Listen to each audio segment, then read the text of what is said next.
be.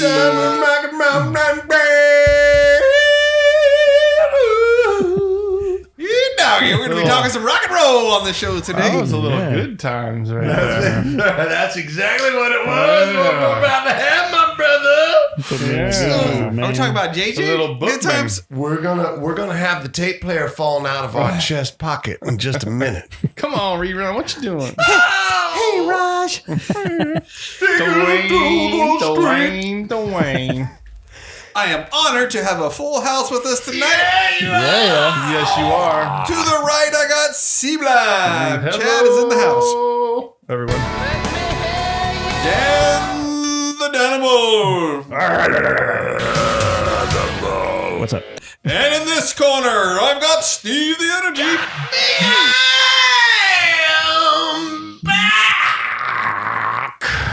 In my seat again. And me, Rusty. All right.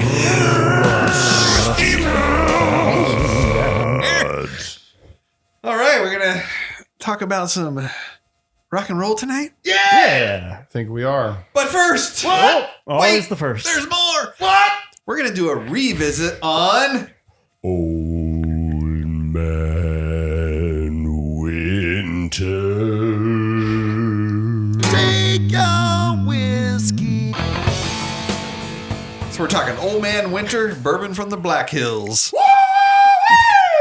The Black Hills of South Dakota. Somewhere in the black mining hills of Dakota, there lived a young boy named Rocky Raccoon. Old Man Winter is an antiquated portrayal of the winter season. It's a little chilly out, and its effects our chilly winters have on hard aging. Caramelized flavors that frosty cold barrels push into the whiskey when they contract and give our winter whiskey that big, warm hug from an aged and rich bourbon. Old Man Distilling Company, We're gonna get Bardstown, Kentucky. a hug from Old Man 109.8. Winter? Oh boy. Gonna warm your heart. Oh. Here's to another episode. Oh. Yeah. Come on, Old Man Winter. Give me some good now.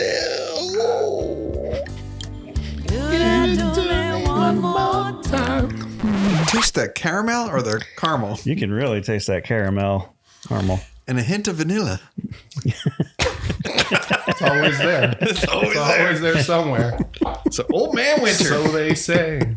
So, Steve, what does that taste like to you?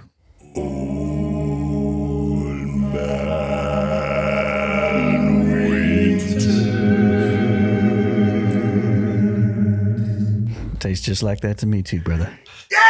Like a warm hug from Old Man Winter. That's right. What's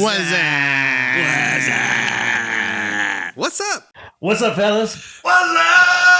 My So fellow Dungeoneers. Oh. Well, I will tell you what I've been listening to. What will you be telling us about what you've been listening to? I got Diary of a Madman on vinyl. Oh, nice. It's a limited red black swirl. Hey, I got the original. Don't need to brag. Still sounds good. Bet you it doesn't have a course. black swirl. That's right. Checking out Frampton Comes Alive. I think I sent yeah. you guys a photo of that while I was listening to that. Yeah, and what are you thinking? I think it's cool. I mean, crazy that it was the number one selling album in 1976, I believe it was. And like one of the top selling live albums Yes, of all All time. time. Yes. Yeah, so I just... That is a yes in Yeah. 76, and it was huge. It was in the atmosphere.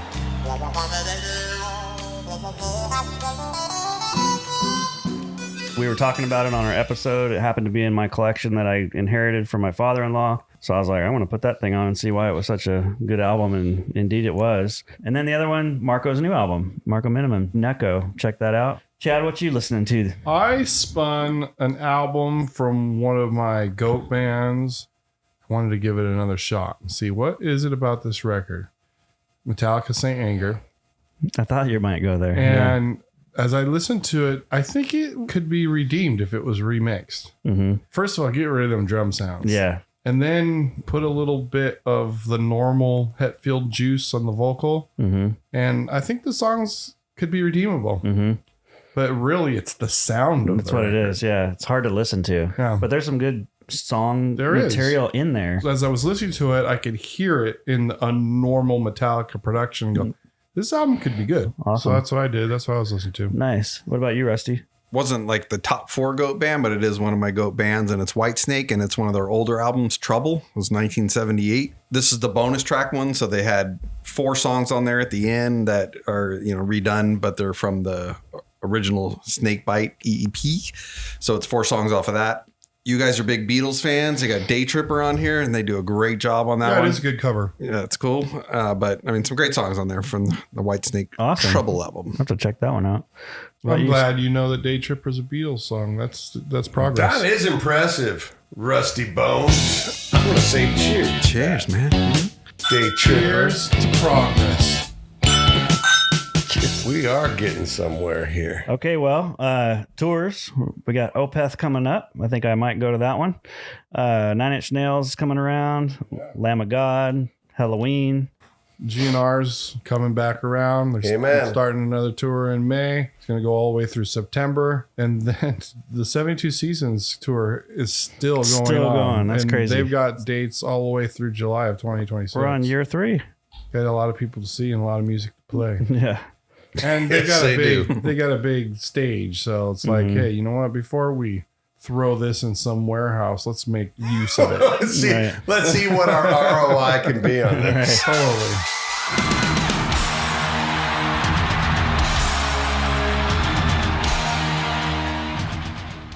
Got a bottle up there on the top shelf of 72 Seasons Black and Unopened. unopened. Looks like there might be something going on later. Cheers. As far as albums go, I got Slipknot supposedly putting an album out in 2026. And Nice. then Saxon. Sepultura, rumor has it. And then, of course, Megadeth, their last album, quote unquote. Alter Bridge, that's the main one That's I the got one. my eye on, and Anthrax. I did see some rumors that there is going to be a follow-up to Happiness Bastards. Ah, It's rumors and speculation at this point, but they've spent over a year out on the road now. They've had great reviews. We're talking about the Black Crowes, of course. The album has been well received. The brothers are acting like brothers. So the sequel won't be called That Bastard. and Judas Priest is actually recording. Jeez, again. So there is some good stuff coming. Man, they feel like they just Priest. put out the Invincible Shield. Yeah, just this year. Jeez. Going to the studio. Now, will it be out next year for them? Yeah. That depends on when they're going into the studio to record. Some of these bands, like Judas Priest, are recognizing that the time is short. That is So exactly you right. got to do what you want to do. You got to do it now. I really think that Ozzy's passing had a great effect on a lot of these older metal acts. We've got the material. There's no need to sit on it. Let's put this together and let's go. And his voice is still great. Rob Halford's When we all went, like, I was like, oh my God. absolutely. It was a Close your eyes and beautiful think thing. you're in 1982, whatever. He sounds great. He didn't miss a step. Right. Didn't miss a step. But anyways, in terms of metal, terms of metal. really good metal at that, we've got an album review from Sublime Yes. for the New Testament album.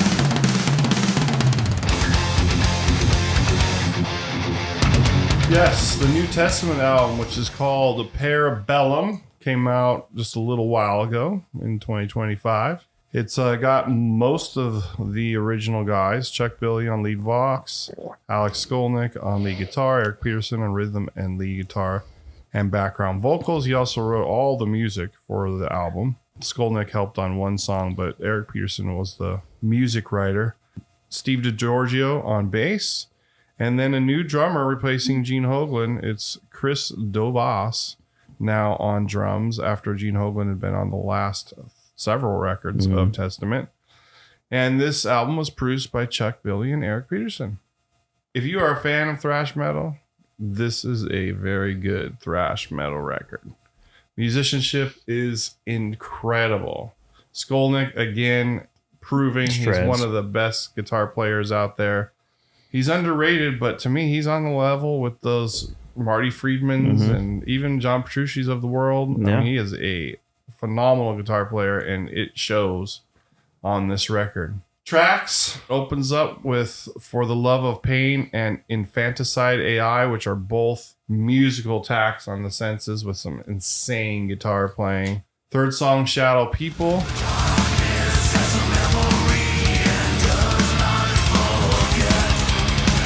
Good, solid, strong melody in that song. Then there's a ballad in the fourth spot, like the old days, Meant to Be. Thrash ballad.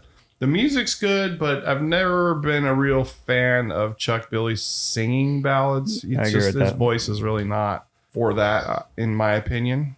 Then you get back to the high tempo thrashing with High Noon and Witch Hunt before you get to Nature of the Beast.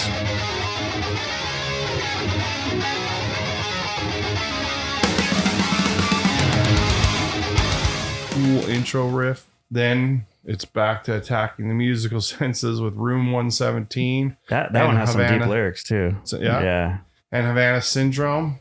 And then it closes with Parabellum, which is really much more kind of hardcore screamo song. Mm-hmm. So they went all out there at the end with the title track. I heard some black metal elements on it too, especially on the first track. But there's a lot of thrash. It's mostly thrash, I would say, but really good. Yeah, like you said, great playing. Production. I mean, I like it. I like the album. Yeah, me too. Really good record. And I think that the new guy fills in pretty darn good for Gene Hoglan. That's a hard seat to fill. Yeah, but he's the drumming great. On this record is great. It's really, really good. All the musicianship is really, it's just really super tight. Solid. Yeah.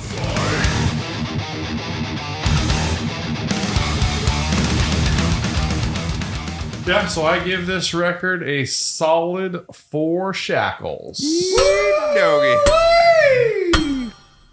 I was wondering what you'd give it, and I think that was what I think I'd give it too. Yeah. So we on the same page? Yep. I think I would have done like a 4.298, but you know. Okay. Yeah. Well, that's actually a very high number for you. There's a good usually album. about 6 extra exponents on there. It deserves that extra 0.298. Yes. 4x4. 4x4. 4x4. 4x4. 4x4. All right, it's time for the 4x4. And guess what, guys? What? It's 1978. I feel good going to 1978. And so do I. And this, I think, is going to be an interesting segment for what is chosen and what is left out. But let's start off with Mr. Rusty Bones. What crazy things were happening in 1978? All right, as we continue our journey through the 70s, we're at 1978 as we wind down the hits of the 70s. Yeah. So, all right, we've got 1978, and we're going to talk about movies. What was the number one movie, though, in 1978? Empire Strikes Back. No, it's not yet. New Hope. Is it a musical? Yes. Grease. Yes. Number 2? New Hope. No. I'd say it's still doing good. Nope. No? 78. I don't know. What else? What comes after that? It was a... Give us a clue. yes. Superhero. Superman. Oh, yeah. And then one more. Guess what I am? Oh, Animal House. Animal House. That's it. Yep. It's Animal House. All right. Wow, yes. Going That from was the a big great screen Yes. to the small screen. What was the number one television show in 1978? Back to BI. No, but thank you. Thank you for playing. Yes. You are the weakest link. Goodbye. Damn it. 1970 Taxi. No. Good guess. Good guess. Happy Days. MASH? Laverne and Shirley. Yes. Laverne and Shirley Wow, man, again. that's on a run. 1977 and 78. Oh, What, wow. 76? They were second, but they Yeah, just man, they're on a stay run. on Happy top. Days number 2. No, they're No, but they They got dropped. Wait, Is Mark did- and Mindy there But now? you got 77. number 3, Mark and Mindy. Wait a minute. Did Fonzie already jump the shark? Yeah, That's what he killed must that have. show. Yes, it is. It's like Billy Squire doing Rock Me Tonight. Well, the phrase now defines when a show is done. Done. So Yeah. Yes. Totally. All right. Number 2 we're missing though. We got number 1 and 3. Mark and Mindy's number 3. Laverne and Shirley wasn't number Magnum 1. PI. It was not. Is that even out yet? It's coming. It's coming. give us a clue. How about The Jeffersons. Ropers? Oh, Oh, Man Three's Company. Yeah, I've been yeah. saying that and I gave up on it. Yeah, you did. Mr. It's still Roper. there. Did you tell him about your pain? No, we didn't talk about you. Now we're going to switch to music because this is a music show. But we're not talking about rock and roll. We're talking about any genre, so it could still be rock and roll. What was the number one album in 1978? Wow. What was the number one album in 1978? Probably not a rock or Grease. metal album.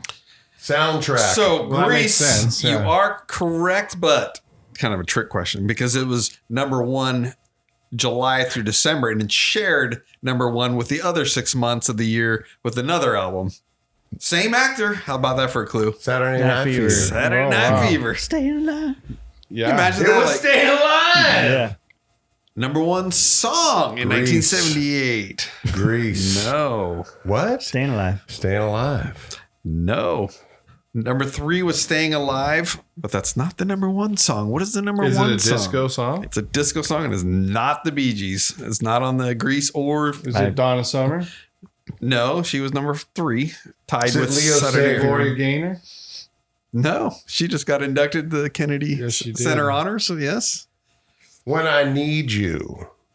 Leo Sayer. Ooh, nice. No. No? No, but no. Shadow Dancing? Shadow Dancing! Oh! So the Bee Gees still got in there somehow. It's not the Bee Gees, but Wow, Andy they got- Gibb, if they didn't sing it, they It's wrote Brothers Gibb. the younger brother, Andy It's the Gibb. younger brother it. I Gibb. like that song, Shadow That's not a Dancing. bad song, really, actually. Yeah. Okay, now we go to the actors. Who was the number one actor in 1978? Jack Nicholson. John Travolta. Come on, Steve. It's John Travolta.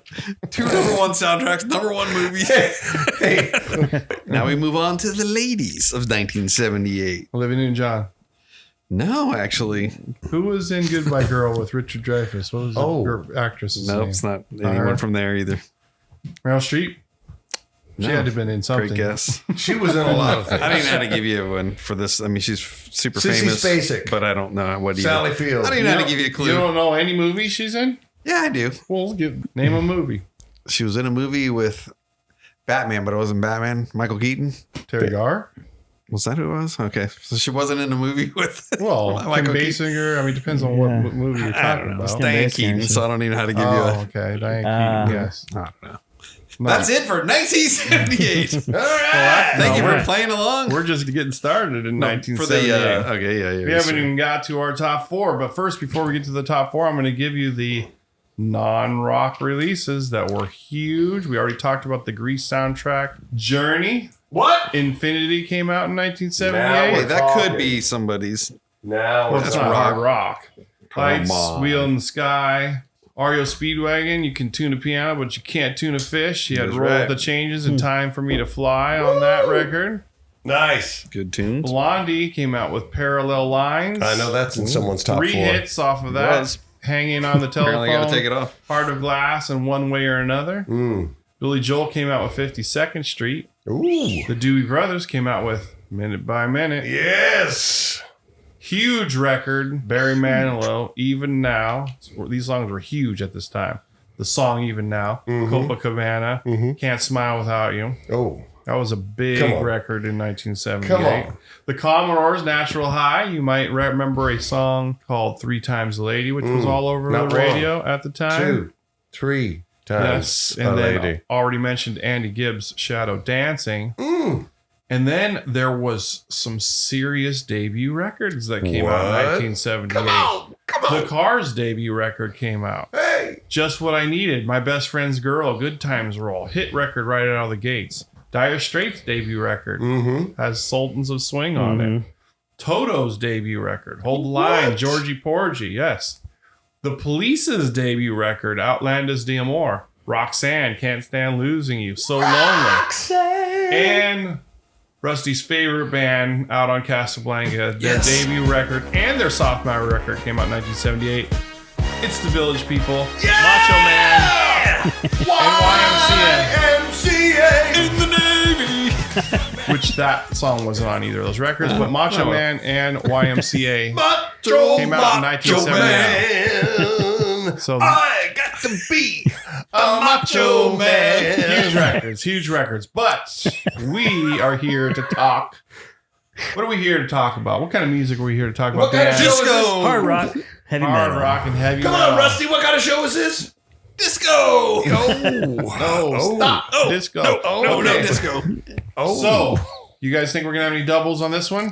Yes, sir. I think so. sir. I think we're gonna We're going to have have. triples, maybe quadruples. I think we're gonna have a quadruple. I think there's going to be one on this list that There's all gonna be four of one us have. quadruple. I am going better to go be out on number a one. limb and say that none of the other three that I have are going to be on anybody's list, but we'll see. All right, number 4, Rusty Bones. What is your number 4 album, hard rock or heavy metal, that came out in 1978? I talked about it earlier. Did you know? And we're going to talk about White Snake album, the debut album. Trouble. Ain't no love in the heart of the city. So after departing from Deep Purple, David Coverdale recorded 2 solo albums because it really was David Coverdale's White Snake originally, but this was just White Snake. 3 singles from it: Lie Down, The Time Is Right for Love, and the cover of the Beatles, Day Tripper. All right. Very good, very good. Good pick. Steve, what you got for number 4? My number 4 is the father of the 5-piece bands. The granddaddy of them all. The ones that spawned off Aerosmith, and spawned off the Black Crowes from there. The one, the only. Rolling Stones. Some girls. It's an honorable It mention for me. is. I've got it in my honorables too. That's just an insane. It's just an insane. Shattered record. is on that record. Miss Great You, song. Beast of Burden. Yeah. It's a crazy good album. I still have the original copy of that, where kind of like Physical Graffiti, where Oh, really? changes. It changes faces out. and stuff. The, Yeah. the That's faces change out, and it's a beautiful thing. Beautiful thing.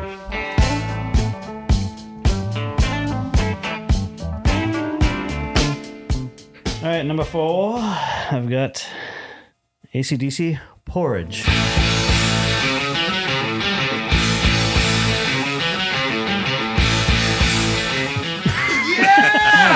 I knew it was coming in. See, for me, it ended up on an honorable mention, but it is porridge. Yes. I'm sure that's going to be doubled up before we're done here. Number 4, I have Judas Priest, Hell Bent for Leather. Could have gone either way. The Stained Class also came out, but I personally like Hell Bent for Leather, or also known as Killing Machine. You got Delivering the Goods, Rock Forever, Evening Star, Take on the World, Burning Up, The Green Manalishi, Before the Dawn, With how and many? of course, Hell Bent for Leather. How many point crown did that green Manalishi have?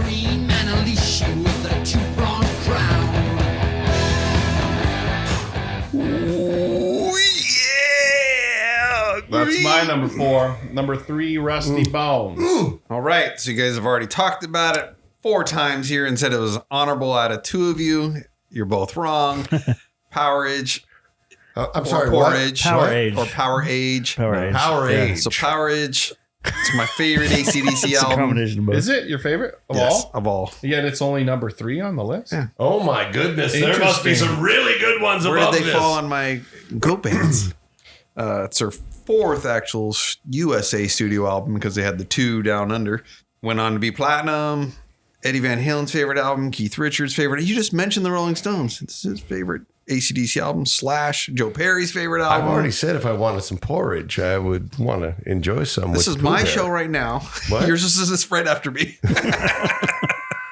Do you want to pour out some more about porridge? Porridge? Yes, give me a bullet. Rock and Roll Damnation. Gone Shooting. Sin City. Up to My Neck in You. You guys are crazy. Kicked in the teeth. That's how I feel right now. Kicked in I the have teeth. it in my honorables, but there's Yes. no way it would unseat any of these records that I got. Yeah, not for me. What's your number 3, Steve? I had to find a place to put this. Excuse me.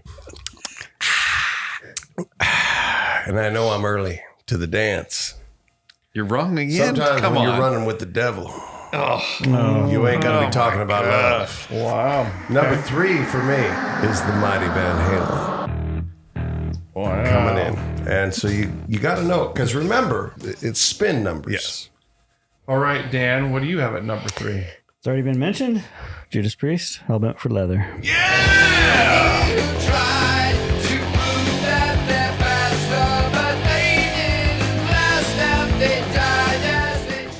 Wow, we got doubles all over. Okay, well, my number 3 is probably not on any of your guys' list, but this is one of my favorite records of all time. It's one of my Hall of Fame records. It's got the songs Great White Hope, I'm Okay, Sing for a Day, Lords of the Ring, Blue Collar Man, Queen of Spades, Renegade, Pieces of Eight. This is Styx.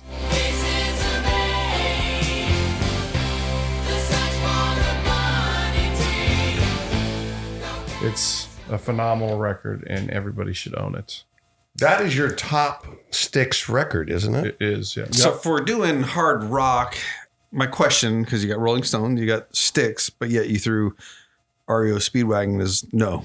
Journey, Yes. no. Styx. It makes no sense to me. Styx is more prog in the vein of Rush and Yes and the You'll bands. find Styx on a lot of hard rock album lists. You Sure. won't ever find REO Speedwagon or No. Journey there. Never. But I'd find it on my yacht if I had one. Whatever. You can pick whatever you like. Okay. So what's your number 2? We're talking the most sold album of the Kiss members. We're talking Ace Frehley. Oh! Wow. Solo album. To me, that's the best of the 4. 2 3/4 of them were pretty darn good albums. 2 3/4. Produced by Eddie Kramer, Anton Fig on drums. Went on to go play on Unmasked and Dynasty, Anton Fig. I want to go back to 2 3/4. Yeah. Now, which record has got a quarter of it that sucks?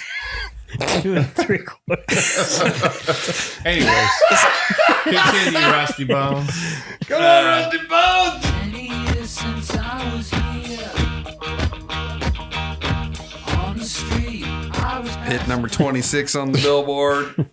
That was just Got a the cover slide. tune, That was monster Crisco hit. slide right there. Ace Frehley's my guy. Ace Frehley, number 2. All right. We should have a double here. Can't cry. Should have on a that daily one. double. No, you don't cry on that one. We say rest in peace, Ace. We miss you already. Indeed. Since we're doing memoriams, I guess my number 2 is going to include a memoriam. This is the last release with this drummer on it, who's regarded as one of the greatest drummers of all time. I'm talking about the great Keith Moon. My number 2 is Who Are You?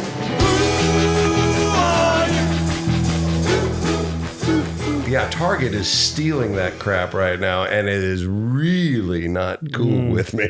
I'm watching the Who's in Whoville, stealing some Who Are You? I'm saying, yeah, Pete's going to bash some of you with a guitar at some point. Or he might be saying, yeah, I don't care.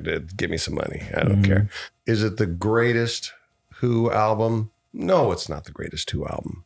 But it's a solid. Oh, it is solid. If you don't know Who Are You, go spin it. You're going to love it. You're going to love it. Well, number 2, I've got Rush Hemispheres. I have all kinds of repeats There here. is unrest in the forest.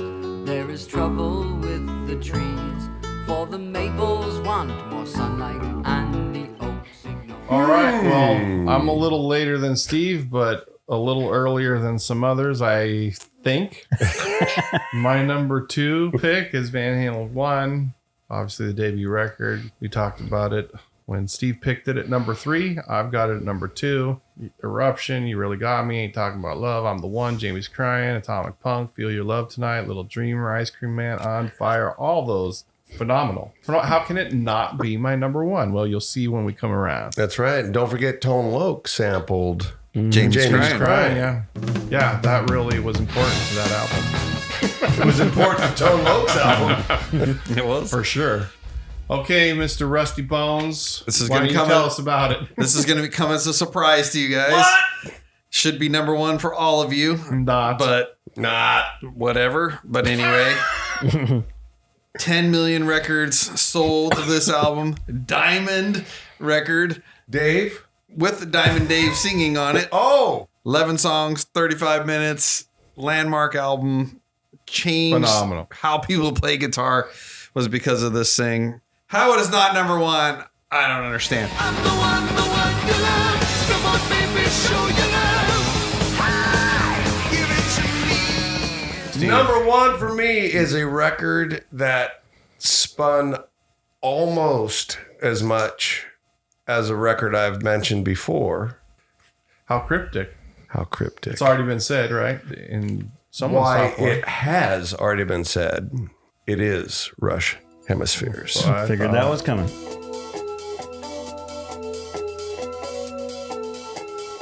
It was a life changer record as well. It's a beautiful thing. Cygnus, X1, Book 2. Nice. Good pick. Thank you. Solid pick. I love it. I love it. I had it in my honorables for sure. As did I. Well, my number one is not this band's number one album. Thank you. But it's number one of It's 1978. number one of 1978. And that would be Van Halen. Van Halen. Thank you. Someone is sane in this room. Hey, I had Van Halen 1 at number 2. That's pretty far I'm really back. curious to see what your number one Pretty is. far back. And I had it at number 3. That's even further. There is no question that my number one is the most played record out of 1978 for me. This record is one of my all-time favorite records. Double Can I platinum. guess? You can take a guess. Paul Stanley.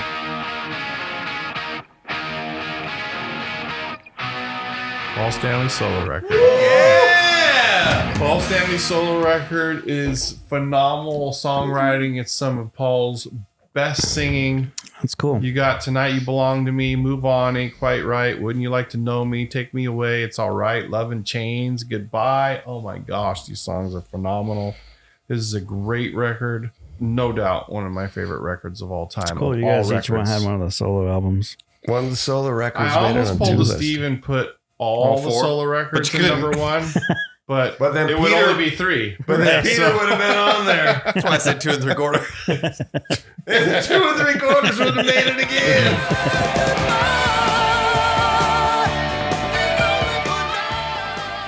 So, honorables, Rusty. What do you got for honorables? We got Foreigner Double Vision came out. Yeah, It was a good great one. album. Thin Lizzy, Live and Dangerous. 10, Lizzie. That's a live record. Y&T, Struck Down, UFO Obsession. Okay, record. Cheap Trick is a live album, so you couldn't count it. Live at Budokan. You can count it. Well, Heaven Tonight comes out also. Boston, Don't Look Back. Mm-hmm. Okay, Big one record. for Queen, Jazz. Yes, big record, good record.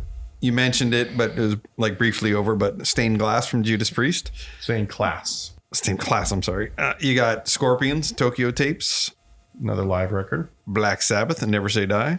Yeah, Love it. yes. Molly Hatchet, Crocus, Painkiller, not Judas Priest Painkiller, but Crocus Painkiller. Rainbow, Long Live Rock and Roll. Good Another- record, solid record. So Quiet Riot 2 with Randy Rhoads. But Another I okay know, I get it. record. I didn't have them in my honorables. So, quick question. On my Kiss journey, my Chronicles. You've got to listen to Peter Criss. You got it. Well, I listened to it because we did a whole episode on it. We but did the solo albums track by track I- battle. I hope the answer is yes.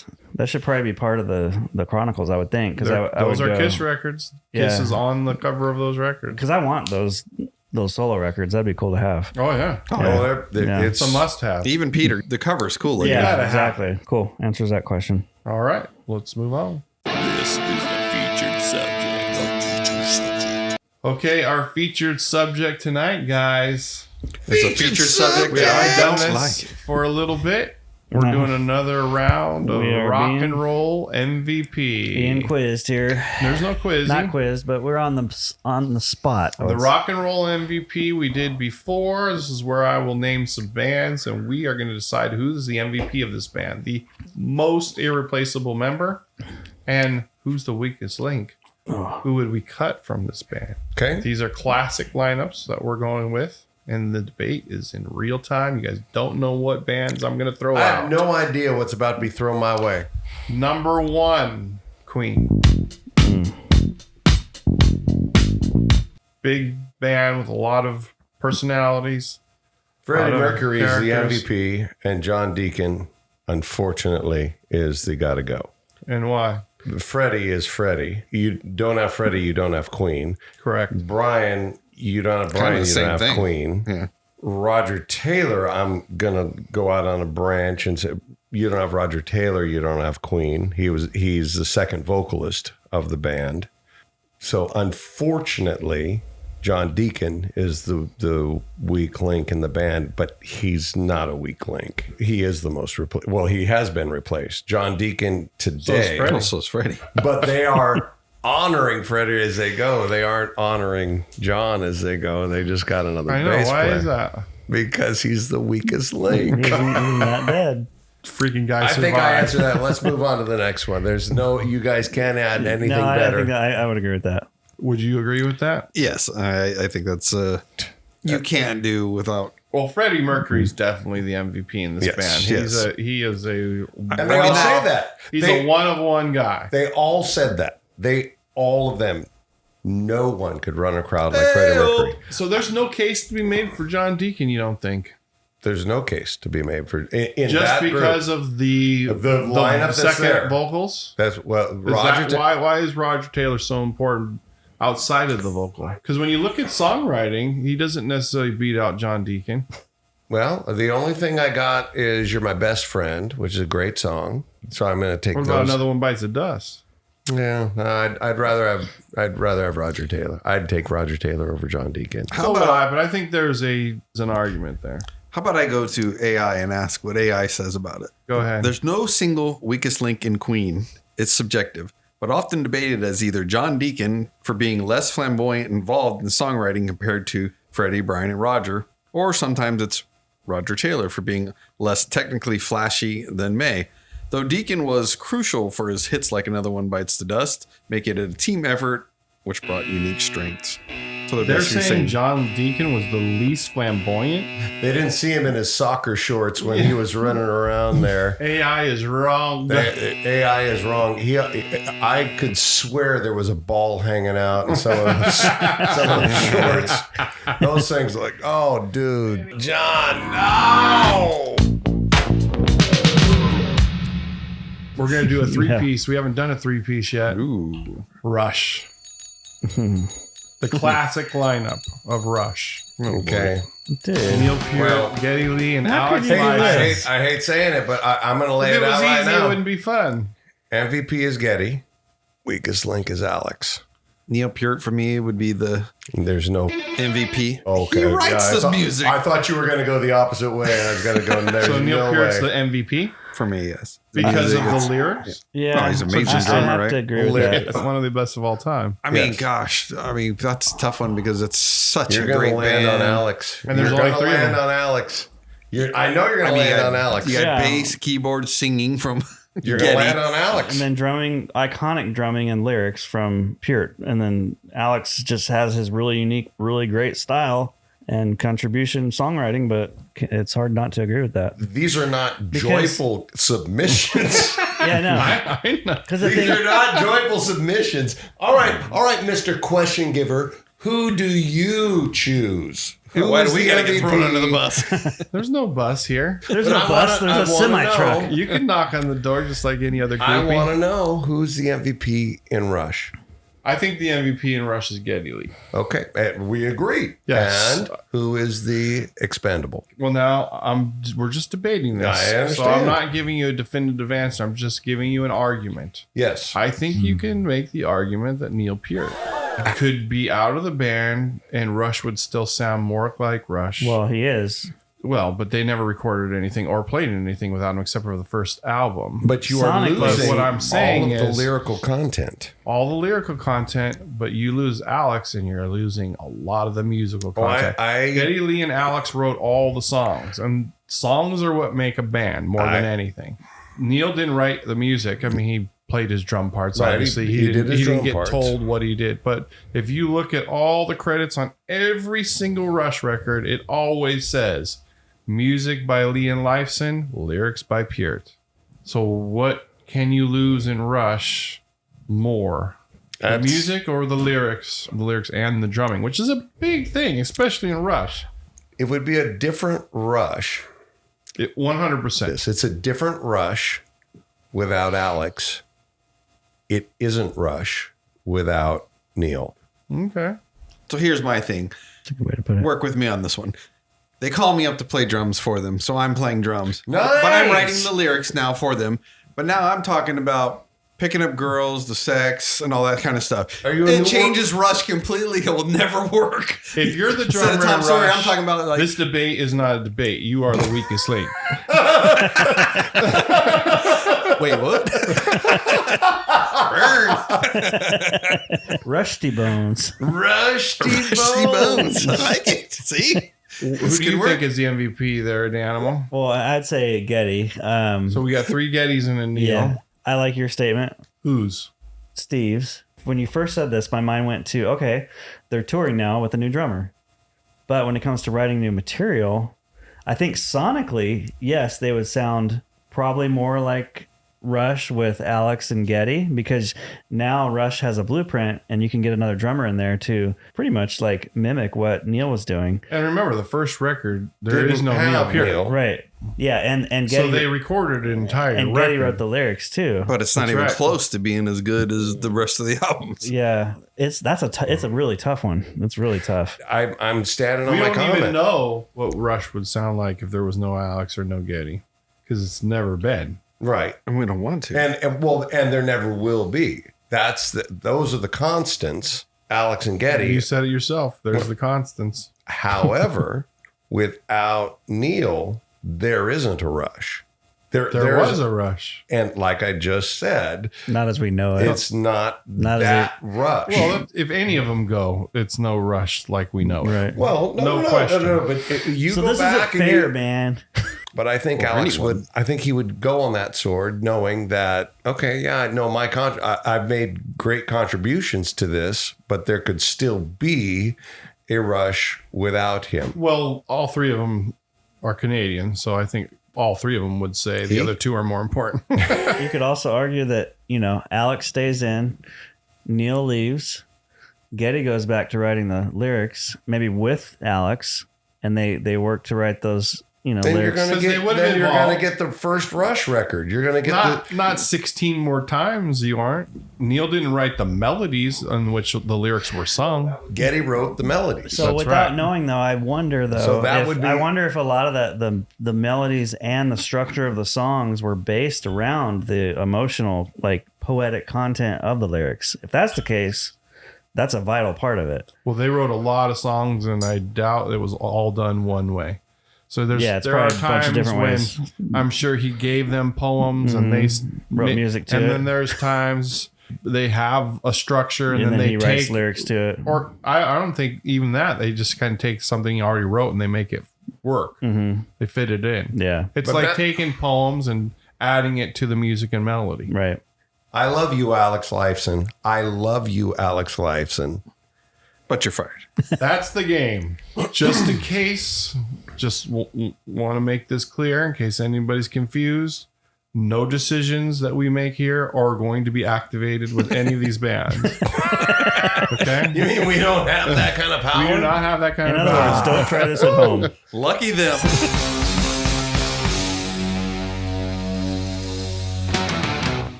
We got 2 more, Oh boy. Oh boy. and these are supergroups. The first supergroup, Cream. Another 3-piece Clap is band. out. I'm just kidding. Ginger Baker on drums, Eric Clapton on guitar, Steve, Jack Bruce. one of your favorite bass players, Jack Bruce. Singer as well. and he's the lead vocalist. Yes, of course. Okay, so this is another Rush type of a thing. The writers, Eric Clapner and Jack Bruce, they're the writers. The build MVP of this band was Clapton, but it was a super group. I really hate saying it, but Ginger Baker really is he's the one that's out. And if Ginger was alive, he would punch me square in the face Not even for saying that, just because. just because. And I don't want any of them on my film. Are you really gonna hit me with Well, I'm gonna put you in hospital. what? Oh my god! Yeah. You jumped right to the weakest link. Who's the MVP of the Clapton. I would say Clapton. Clapton's the MVP. That would be my pick too. You got any different opinion there? Because I certainly do. I mean, I'm going to have to Bones. bow out of this one, honestly, because I don't know enough about Cream. Do you know who Gosh. these people are? Yeah, I mean, enough? No. I mean, I Well, know Ginger I mean, Baker and I know you- Clapton, of you course. Know, you know the big songs. So. Yeah. But remember, Cream coming in was competing with the Jimi Hendrix experience. Cream being much more radio pop sensible, those main things. So this, here's this trio. Oh, here's this trio. Any other thoughts on this before I chime in? I need to hear CB. Let's go. Well, I don't have strong opinions on it, but I think the MVP of this band is Jack Bruce. Really? Jack Bruce is the singer. Songwriter. Yes. He's the primary songwriter, although there's a lot of input from everybody in this band. He is also the color of every song. When you listen to Cream songs, Eric is almost more the rhythm player, and him and Ginger are holding the song down, while Jack Bruce is doing all the lead stuff. I think Jack Bruce is the MVP of the Cream. Cool. Personally. Who's got to go? It's Ginger Baker. What? Oh my God. Yes. I mean, obviously, Ginger Baker's beats and his skill, and he's very unique. Absolutely. He's a one-of-one guy, too.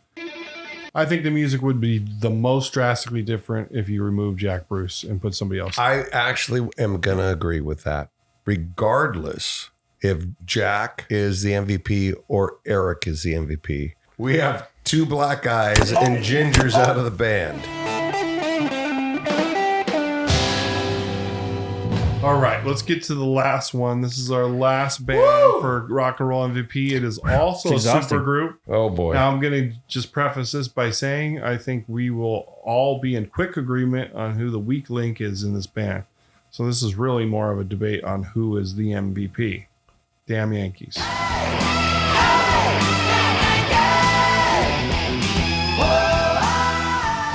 Oh, that's a tough one for MVP. Yes. Who's the drummer in that band? Michael Cardellone. He's out. Yeah. The MVP is the debate here. Okay, so we're down to two, in my opinion, for the MVP. Okay. Then who are those two? Tommy Shaw or Jack Blades. Okay. I mean, you got your primary singers. Ted does sing also. He is the lead guitarist. It's those two are the ones that are so important to be together. I agree in with this you band. so far. But those two are like the dynamic duo. Because then they leave and they go to Shaw Blades. Is Shaw Blades Damn Yankees in any way, shape, or form? It's not even the same style of music. But yeah, they went a different route. I'm jumping on Jack. Jack's my MVP. His writing contribution, singing contribution, and the rhythmic performance that he's got to bring. You're saying Jack Blades. Who are you? I don't know who I'm saying. Those two are like. I'm still sticking with Jack. It's a tie for first place between Jack and I'm still sticking Tommy. with Jack. I'd have to flip a coin. I'll tell you the answer. Yeah, Get you a suck coin at this game. You suck at this game. Flip a coin. Turn down that suck. This is a Turn definitely the suck knob down. I don't know the band well enough, honestly. I can't give an educated guess, educated opinion on this. That is a weak way out. You are the weakest link. You know what? Who is the MVP and weakest link of the Rock and Roll Dungeon? You know what? We have to. I asked Rusty Bones to flip a coin. I flipped the coin. He literally flips a coin. I'm dead serious, and it landed like this. He flips a coin and it lands on its edge. It lands on the edge. Three sides to every coin. It's not a coin, so the edge is a little wider than a coin would be for those that can't see what's going on. I'm gonna go with Jack Blades also. Those two are tied, in my opinion, but because Chad says you gotta pick one, I'm going with Jack Blades. Okay, moderator, and it kind of sounds who like are that. you picking, and why are you picking who you're picking? I think in order, probably Ted is the next one to go. Yes. Yeah. He is the least Unfortunately, yeah. contributor as far as to the songs, and as you guys know, at least in my opinion, the songs make the band. Right. You don't have the songs, you don't have the band. So you have two great writers here. If I break it down that way, who's the best writer between Tommy Shaw and Jack Blades? I think I know where you're going. I'm going Tommy Shaw. Yes, you are. The next thing would be vocals. To me, after the songs, the most important thing is the vocal. Who's the better vocalist? I'm going with Tommy Shaw. So I say the MVP is Tommy Shaw. If you I take prefer Jack Blade's voice over Tommy Shaw's voice. Okay. Personally. That's I what love makes Tommy Shaw's voice. I and sticks. love Tommy Shaw's voice, but I like Jack Blade's voice too. Blue Collar Man. Come on. I'm not saying that Tommy Shaw's a chump. Okay, you're just saying you prefer Jack Blades. I like Jack Blades. Jack Blades also. You also prefer, just as a side note, Night Ranger over Styx? The answer is blowing in the wind. Probably, my friend. Probably. The answer is probably. But Styx has spent more time on a turntable only because they're older, and there's more catalog with Styx. I love Jack Blades. Yeah, see, I would say for me, Night Rangers spun more than Styx for me. CB, that might be the hardest one yet. Right. Is damn Yankees.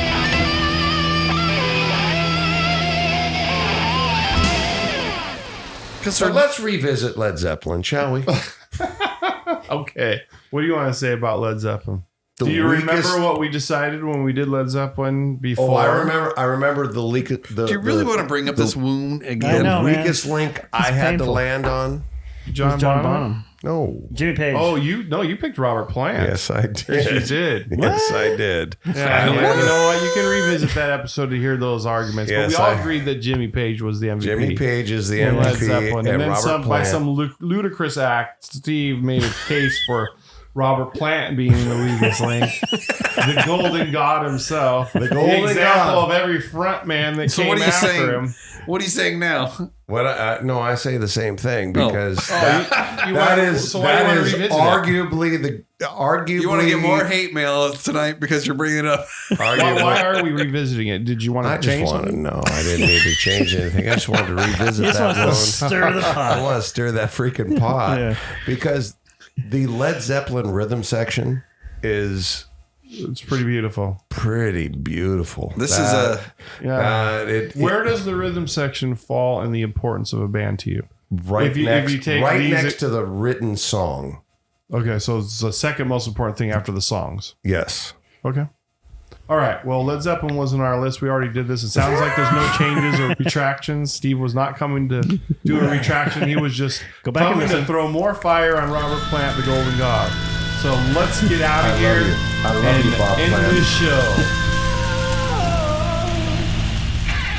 The Dungeon recommends. All right, what an episode. Doing the game. We got to make tough decisions there, and you don't want to take anyone out because they're so important and vital to the band.